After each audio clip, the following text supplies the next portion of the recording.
Hello and welcome to the New Haven Museum. My name is Jason Bischoff-Wurstle, curator of the exhibit Factory. Factory tells the post-industrial underground history of the New Haven Clock Company. The colorful history of this building was often hidden in plain view.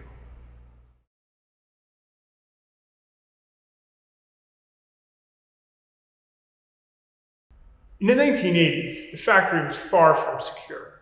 According to Dmitry Rimsky, there were 10,000 different ways to get in. The Petaluers, a troupe of mimes led by Dmitry Rimsky, pioneered a notable artist live-work community in the building in the 1980s. Starting with raw space, the artists worked together to create their lofts.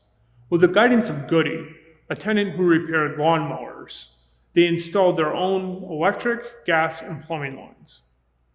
Rimsky first moved to New Haven around 1979.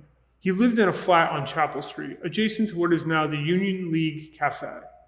Joel Schiavone's efforts at downtown revitalization in the 1980s led to Rimsky losing his home on Chapel Street. He began to look for a cheap loft area among the abandoned industrial buildings that littered the city. He sought out something different from the other live and work communities that had sprung up at Daggett Square in the Hill and Erector Square in Fairhaven. He found it in the old clock factory on Hamilton Street.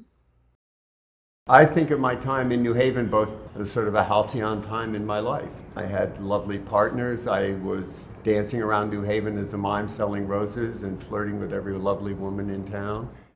At the Hamilton Street Lofts, as he dubbed it, Rimsky and a group of 7 other artists worked towards the goal of building a true DIY arts community. Building owner Tony Yagavani was completely supportive of the venture and charged minimal rents of $100 to $200 a month for 1,400 square feet. The Petaluers were ubiquitous in the 1980s New Haven restaurant and club scene. In selling roses for $1 a piece to customers, they often made their entire month's rent in one night of work. They were free to create a landscape of their making in the clock factory. Intrepid and resourceful, they salvaged materials from throughout the factory in dumpsters across the city, creating beautiful lofts with all the hidden comforts of home. To be able to walk into an empty space and just create what you want in that space.